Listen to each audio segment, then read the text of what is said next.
Gue, Raka. Cerita ini bener-bener kejadian waktu gue masih SMA, kira-kira sekitar 5 tahun lalu. Jadi, ceritanya waktu itu gue sama 3 orang temen deket gue, Dimas, Naya, sama Revi, lagi penat banget abis ujian akhir semester. Lo pasti ngertilah, rasanya otak udah panas, kepala ngebul, dan bawaannya pengen liburan yang murah meriah tapi bisa bikin lupa sebentar sama tugas sekolah dan drama remaja. Nah, karena dompet kami tipis dan belum ada yang punya SIM, kami mutusin buat staycation bareng di daerah Puncak. Dingin-dingin, pemandangan bagus, deket dari Jakarta, dan yang paling penting, murah. Si Dimas yang paling semangat. Katanya dia punya kenalan omnya yang punya akses ke villa murah yang bisa disewa. Tapi ya, villanya udah lama nggak dipakai. Katanya sih kosong dari awal pandemi, dan sekarang baru dibersihin lagi. Awalnya kita semangat banget. Pas dikirim fotonya lewat WhatsApp, villa itu kelihatan lumayan kok. Bangunan 2 lantai, halaman cukup luas, ada balkon juga. Dari kejauhan kelihatan adem, banyak pohon teh di sekitarnya. Tapi pas nyampe, astaga, beda banget sama yang di foto. Jadi kami naik mobil sewaan dari Jakarta pagi-pagi. Perjalanan cukup lancar, cuma agak macet sedikit pas masuk Puncak. Begitu belok ke jalur alternatif ke arah kebun teh, suasana langsung berubah. Jalanannya kecil, berliku, dan sepi. Sinyal mulai ngilang-ngilang, bahkan Google Maps sempat nge-lag. Tapi Dimas yakin banget, katanya dia udah dikasih petunjuk jalur manual. Akhirnya, setelah hampir 2 jam muter-muter dan sempat nyasar, kami nyampe juga ke villanya. Pertama kali turun dari mobil, gue langsung ngerasa ada yang nggak beres. Udara emang sejuk, dan kebun tehnya bener-bener indah. Tapi villanya, serem. Cat temboknya udah kusam, banyak lumut dan rembesan air yang bikin dindingnya belang-belang. Jendela-jendela kayunya banyak yang lapuk. Bahkan pintu gerbangnya berderit waktu kami buka. Kayak rumah yang udah lama ditinggalin. Dimas, yang dari tadi nyetir sambil nyetel playlist lagu ceria, tiba-tiba jadi pendiam. Revi langsung nyemprot dia, "Lo yakin ini villa yang difoto? Ini mah serem, Dim." Tapi Dimas tetap maksa, "Iya ini kok. Kata om gue ini villanya emang udah lama nggak ditempatin, tapi masih layak." Kami masuk sambil setengah ragu. Di dalam villa, ternyata suasananya nggak jauh beda sama luar. Debu di mana-mana, walau udah ada bekas dibersihin sebagian. Perabotan tua masih lengkap, ada meja makan kayu jati gede, kursi empuk jadul, dan lemari tinggi yang isinya perabot antik. Aura mistisnya makin kuat karena lampu-lampunya juga remang-remang, kayak nggak pernah diganti dari dulu. Kami naik ke lantai 2 buat pilih kamar masing-masing. Ada 3 kamar di atas, dan 1 kamar yang dikunci rapat. Pintu kamar itu beda dari yang lain. Warnanya hitam pudar, dan gagangnya udah berkarat. Pas kami tanya ke pemilik villa, yang tadi sempat mampir ngasih kunci dan sekalian nyalain listrik, dia cuma bilang singkat, "Jangan dibuka ya. Kunci udah hilang juga kok." Kami cuma saling pandang waktu itu. Tapi nggak ada yang berani nanya lebih lanjut. Kami pikir, ya udahlah, itu mungkin gudang atau kamar pribadi yang sengaja dikunci. Lagi pula, kami juga nggak ada niat buat musik. Kami bukan tipe anak yang nekat buka-buka pintu orang. Hari itu kami istirahat, beresin barang, bersih-bersih dikit, terus masak mie bareng di dapur bawah.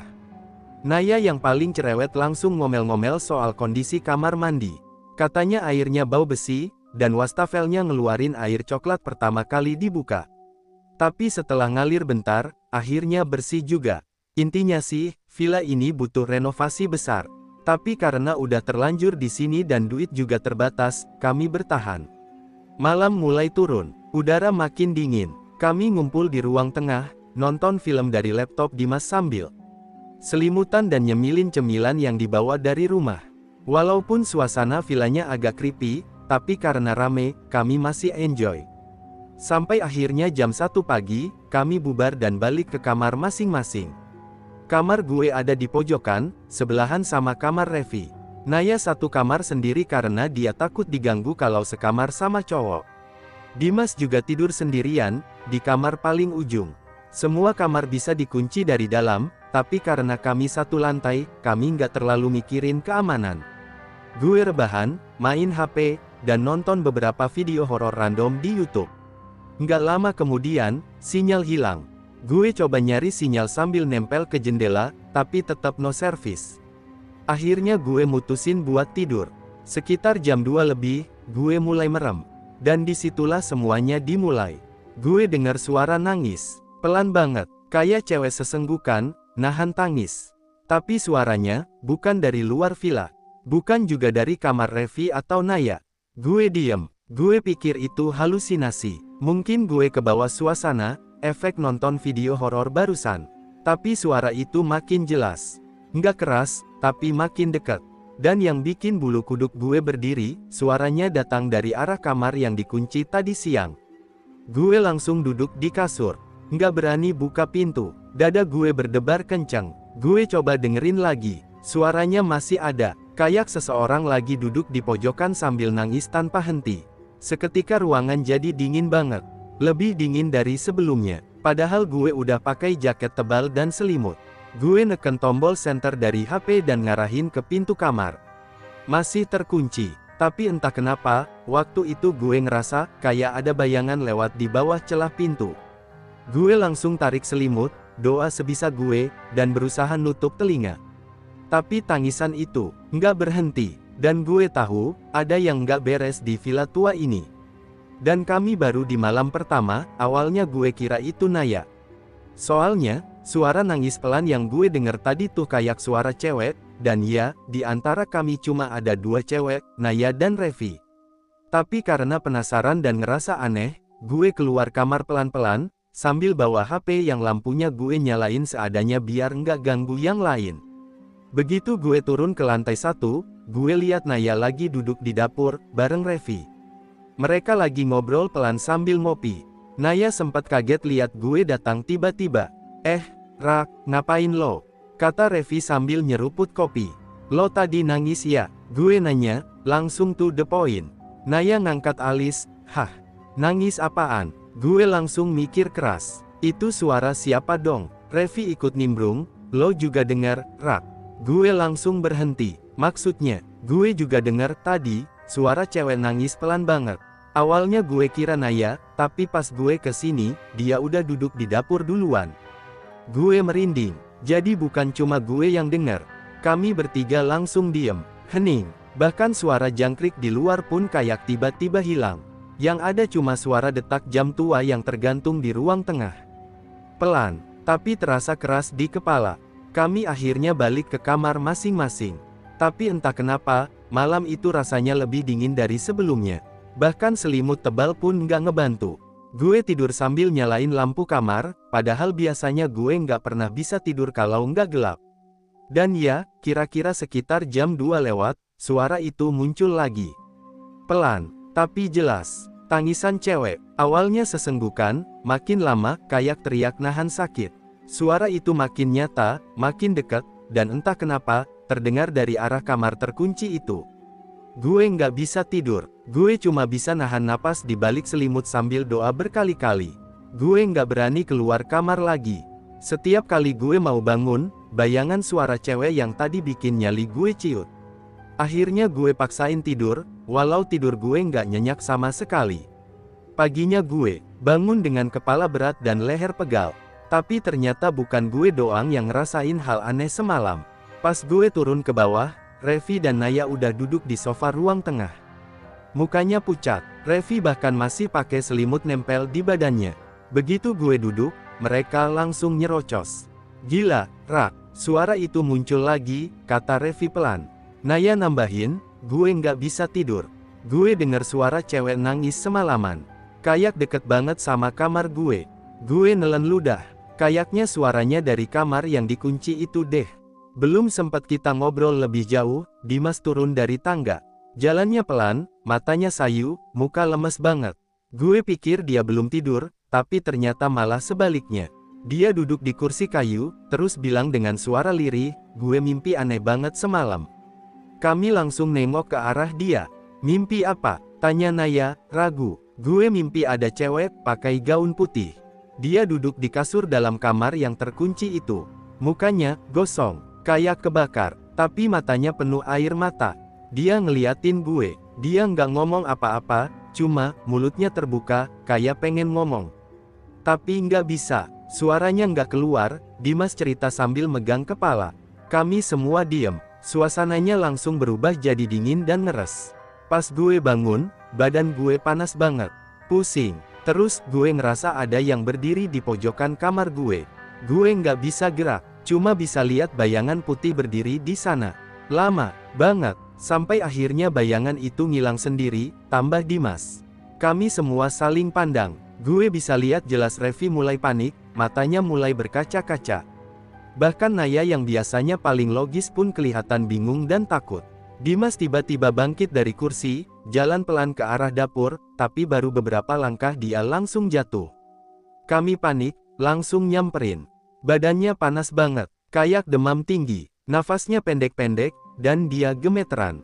Kayak orang kena step. Kami panik. Naya langsung ambil tisu dingin buat kompres. Gue coba hubungin pemilik villa, tapi HP gue no signal. Bahkan jaringan wifi villa pun tiba-tiba mati.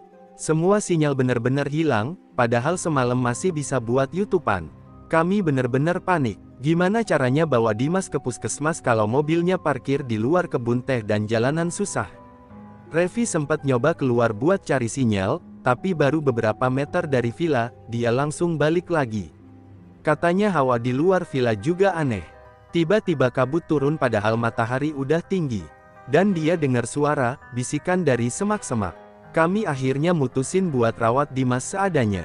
Dia kami baringin di kasur ruang tengah, kami kasih air putih dan kompres pakai handuk. Tapi badannya makin panas. Dan yang paling parah, dia mulai ngoceh. Dia pengen keluar, tolong bukain pintu itu, dia kesepian, ucap Dimas lirih berulang-ulang. Kami makin takut. Naya sampai nutup telinga. Revi nangis, mukanya pucat. Gue cuma bisa duduk di lantai sambil berdoa dalam hati. Ini udah nggak masuk akal. Dimas terus ngigau. Dia bilang cewek itu udah lama terkunci. Dia nggak mau ganggu, dia cuma mau dengerin. Tapi dia juga marah, karena pintu itu selalu dikunci. Kata Dimas, dia mau cerita. Tapi nggak ada yang mau dengerin. Malam harinya, kami semua tidur di ruang tengah. Nggak ada yang berani naik ke atas. Kami kasihin kasur buat Dimas, dan kami duduk saling sandaran. Tapi bahkan di ruang tengah, rasa takut itu nggak hilang. Dan suara tangisan itu, masih terdengar, pelan, sedih, tapi juga penuh amarah. Pagi itu matahari bersinar terang, tapi suasananya tetap suram. Udara puncak yang biasanya sejuk justru terasa dingin dan berat. Malam sebelumnya masih terus terngiang-ngiang di kepala gue. Suara tangisan itu, suara Dimas yang terus ngoceh aneh-aneh, dan tatapan kosong. Naya dan Revi waktu kami sama-sama duduk melingkar di ruang tengah sambil jagain Dimas yang belum juga sadar sepenuhnya. Gue dan Naya akhirnya mutusin buat cari tahu. Kami sepakat buat jalan kaki ke warung yang sempat kami lewatin waktu datang ke villa kemarin. Warung kecil di pinggir kebun teh yang jaraknya sekitar 15 menit jalan kaki dari villa. Revi milih tinggal di villa buat jagain Dimas, walaupun sebenarnya dia udah nangis-nangis minta pulang. Tapi karena mobil belum bisa dinyalain dan sinyal juga masih ngilang, kami nggak punya pilihan selain coba cari bantuan manual. Sepanjang jalan, Naya nggak banyak ngomong. Biasanya dia paling cerewet, suka nyeletuk apa aja buat ngusir bosan, tapi kali ini dia cuma jalan sambil meluk jaketnya erat-erat. Wajahnya pucat, matanya sayu. Gue juga nggak banyak ngomong, karena di kepala gue cuma ada satu pertanyaan, sebenarnya villa itu tempat apa sih? Begitu nyampe di warung kecil itu, kami disambut seorang ibu parubaya yang lagi ngerapihin barang-barang jualannya. Namanya Bu Ningsih, ramah sih, tapi waktu gue tanya soal villa yang kami tempatin, ekspresinya langsung berubah. Senyumnya hilang, matanya jadi tajam, penuh waspada. Villa yang di ujung kebun teh itu? Tanyanya sambil berhenti ngerapihin keripik. Iya, Bu, yang 2 lantai, bangunan tua. Sekarang masih bisa disewa, jawab gue pelan. Ibu itu nggak langsung jawab. Dia cuma ngelirik Naya, terus narik napas panjang. Masih ada aja ya yang nekat nginep di sana, katanya pelan. Kenapa, Bu? Emang villa itu dulunya kenapa? Bu Ningsih duduk di bangku kayu, lalu mulai cerita. Katanya dulu villa itu milik keluarga kaya yang tinggal di Jakarta, tapi suka datang ke puncak tiap akhir pekan. Mereka punya 1 anak perempuan, namanya Aulia. Cantik, pinter, dan katanya anaknya baik banget. Tapi suatu malam, pas mereka lagi nginep di villa itu, terjadi kebocoran gas di lantai 2. Aulia yang lagi tidur sendirian di kamarnya, kejebak di dalam waktu kebakaran mulai nyebar. Kata orang-orang, sempat ada jeritan minta tolong dari lantai atas, tapi api terlalu besar. Waktu petugas datang, kamar itu udah hancur, dan tubuh Aulia nggak pernah ditemukan.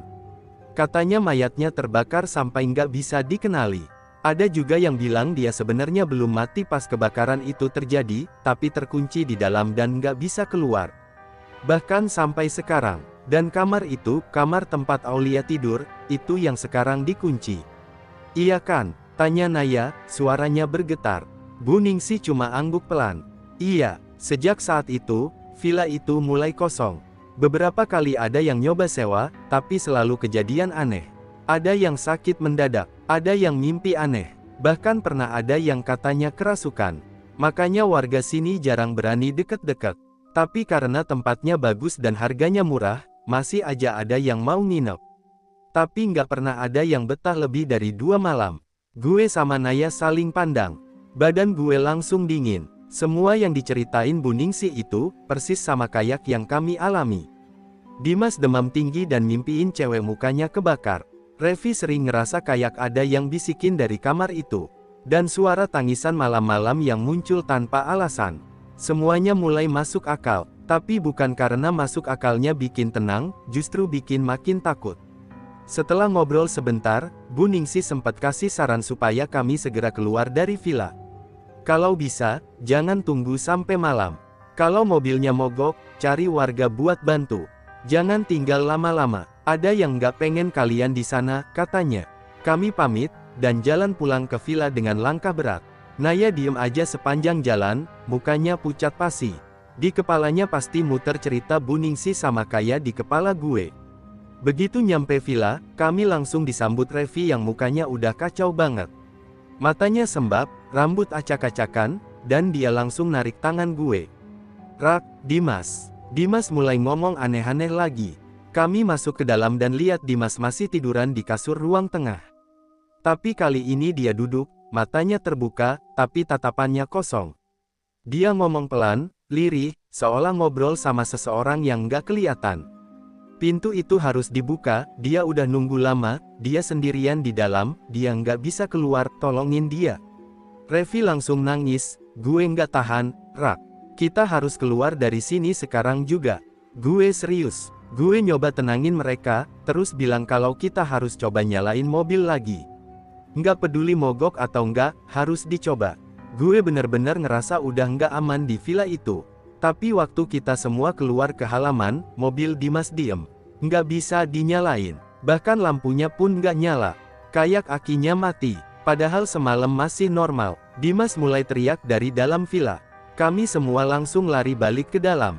Dia berdiri di depan tangga, mukanya pucat dan badannya gemeteran. Dia marah, kalian nggak boleh ninggalin dia. Tiba-tiba, dari lantai 2, terdengar suara keras. Kayak pintu didobrak dari dalam. Kami semua terdiam, saling pandang. Suara itu datang dari kamar yang dikunci. Dan nggak lama kemudian, terdengar suara garukan. Kayak kuku nyakar-nyakar kayu. Diiringi dengan tangisan. Tapi kali ini bukan tangisan pelan kayak sebelumnya. Ini lebih keras, lebih dalam. Tangisan orang yang nyimpan dendam, kecewa, marah. Gue nyamperin Dimas dan narik dia ke ruang tamu. Lo harus tenang, Dim. Lo harus sadar. Tapi dia malah neken tangan gue kuat-kuat dan berbisik, Rak, dia udah di luar pintu. Dia mau masuk. Gue bener-bener nggak tahu harus ngapain.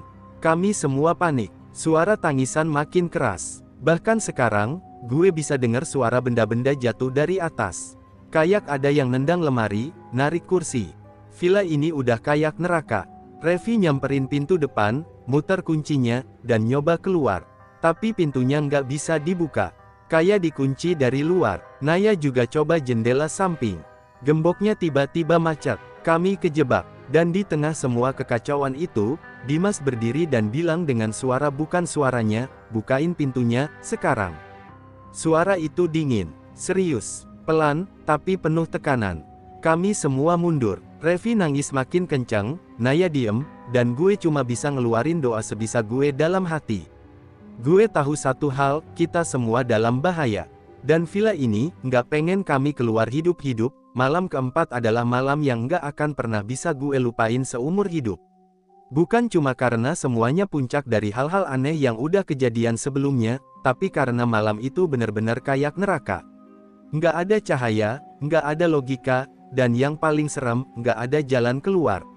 Sejak sore hari, udara di villa udah kerasa beda. Anginnya lebih dingin dari biasanya, bahkan lebih dingin dari malam pertama.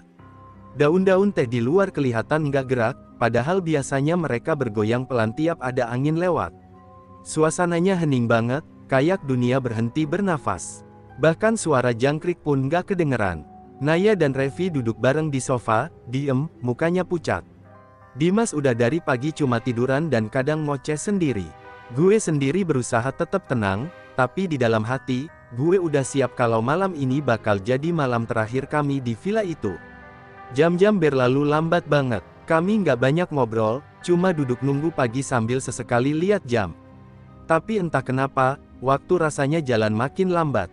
Setiap detik kayak sejam. Setiap suara kecil, kayak kursi yang geser sendiri, atau angin yang nyentuh jendela, bikin jantung berdegup kencang.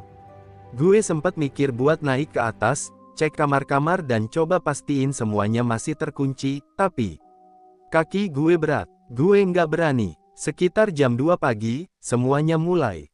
Suaranya muncul lagi, tapi kali ini nggak dari dalam kamar terkunci. Suara tangisan itu datang dari lantai bawah. Dari arah dapur, pelan, tapi jelas. Suara perempuan, tangisan yang sama kayak malam-malam sebelumnya, tapi kali ini lebih dalam. Lebih putus asa, kayak seseorang yang udah nyerah, tapi tetap nunggu sesuatu yang nggak pernah datang. Revi langsung berdiri. Rak, itu suaranya beda. Kayak, lebih dekat. Dia gemetar, mukanya makin pucat. Naya nggak bisa ngomong. Dia cuma duduk sambil meluk lututnya, matanya kosong. Gue nyoba berdiri dan ngarahin senter dari HP ke arah dapur, tapi nggak ada siapa-siapa. Kosong. Tapi suara itu terus terdengar. Tangisan itu makin keras, makin jelas. Dimas yang tadinya diem, mendadak duduk tegak. Matanya terbuka, tapi kosong. Dia ngomong pelan, nyaris kayak bisikan, dia udah di sini, dia udah buka pintunya. Gue langsung nengok ke tangga. Dan di saat itu juga, gue ngeliat sesuatu yang bener-bener bikin kaki gue nggak bisa gerak. Pintu kamar terkunci di lantai atas, yang selama ini rapat tertutup, bahkan katanya udah nggak ada kuncinya, pelan-pelan kebuka. Tanpa ada yang nyentuh, engselnya berderit, dan suara itu, nyaring banget, nyakitin telinga. Dari balik pintu itu, ada sosok putih berdiri. Nggak ngelangkah keluar, nggak bergerak, cuma berdiri di ambang pintu. Tangannya gosong, hitam, penuh luka bakar. Bajunya compang camping, sisa kain putih yang menempel di badannya kayak kain pembungkus mayat.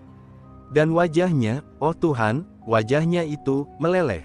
Separuh mukanya kayak kebakar abis, dagingnya nggak rata, matanya merah tapi dipenuhi air mata. Tapi justru dari matanya itu gue ngerasa kayak ditusuk. Sosok itu ngeliatin kami semua dari atas. Kayak nunggu reaksi, tapi nggak ada yang bisa ngelakuin apa-apa. Revi langsung jatuh duduk sambil nutup mulutnya. Naya mulai nangis pelan. Gue cuma berdiri kaku. Nggak bisa lari, nggak bisa ngomong. Semua otot tubuh gue kayak dikunci. Jantung gue berdebar keras banget, kayak mau copot. Dan dari arah atas, dari mulut sosok itu, keluar suara pelan, pelan banget, tapi jelas kedengeran sampai ke ruang tengah. Kenapa kalian di sini?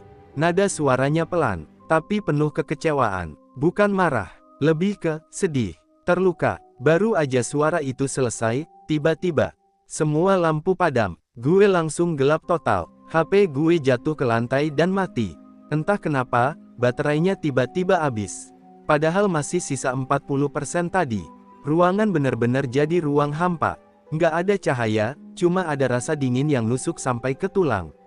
Dan suara itu muncul lagi. Tapi kali ini, dia bukan nangis. Dia ketawa. Bukan ketawa bahagia, tapi ketawa pelan yang kosong. Kayak orang yang udah lama sendirian dan akhirnya gila. Dan suara itu makin dekat. Nggak dari atas lagi, tapi dari arah ruang tengah. Dari arah Dimas. Gue meraba-raba lantai, nyari HP gue, tapi belum sempet gue nemuin apa-apa, gue dengar suara keras. Bak, Dimas kejang, badannya getar hebat, kayak orang disetrum. Revi yang ada di dekatnya langsung pingsan. Naya teriak kecil dan langsung peluk gue. Gue nggak bisa mikir, gue cuma narik tangan Naya dan lari ke arah pintu keluar. Gelap-gelapan, nabrak meja dan kursi, tapi gue terus maksa keluar. Dan entah gimana, pintu yang sebelumnya kekunci, bisa kebuka. Gue nggak mikir panjang, langsung narik Naya keluar, ninggalin semuanya di belakang. Udara luar langsung nyambut kami dengan kabut dingin. Tapi bahkan udara dingin itu nggak bisa ngalahin rasa takut yang nempel di badan gue. Jantung gue masih berdetak keras. Naya masih nangis, nggak bisa ngomong. Gue lihat ke villa sebentar, dan sumpah, dari jendela atas, di balik tirai robek itu, gue lihat wajah cewek itu. Masih ngeliatin kita, masih nangis. Tapi sekarang, senyumnya muncul. Pelan, tipis. Kayak puas karena udah nunjukin siapa dia sebenarnya. Kami duduk di tanah sampai pagi. Nggak ada yang ngomong, nggak ada yang berani balik ke dalam. Pas matahari akhirnya muncul, kabut mulai hilang, dan suara alam mulai balik, jangkrik, burung, daun yang bergerak. Gue coba lagi nyalain mobil. Dan, nyala, tanpa masalah. Kayak semalam nggak terjadi apa-apa. Kami langsung tancap gas, ninggalin villa itu tanpa lihat ke belakang. Revi kami bangunin dan bawa dengan keadaan masih linglung. Dimas, dia sadar, tapi diem sepanjang jalan. Sejak hari itu, kami nggak pernah ngomongin villa itu lagi. Tapi gue tahu, semuanya nggak selesai di sana. Karena beberapa minggu setelah pulang, Dimas cerita hal yang bikin gue nggak bisa tidur semalaman. Dia bilang, tiap malam, cewek itu datang ke mimpinya. Duduk di ujung ranjangnya, nangis. Nggak ngomong apa-apa, cuma liatin Dimas sambil sesenggukan. Kadang dia cuma ngelus punggung Dimas. Kadang, dia cuma berdiri di sudut kamar sambil bilang pelan, "Terima kasih, udah datang." Gue nggak tahu maksud cewek itu. Tapi satu hal yang pasti, villa itu bukan tempat liburan. Bukan tempat untuk manusia biasa. Dan gue bersumpah, seumur hidup gue nggak akan pernah lagi nginap di villa tua yang berdiri sendirian di tengah kebun teh. Dan kalau suatu hari lo dengar ada villa murah di puncak, yang katanya nggak ada yang tinggal tapi masih layak pakai, lo pikir-pikir lagi sebelum nekat nginap. Karena bisa jadi, yang nungguin lo di sana bukan manusia,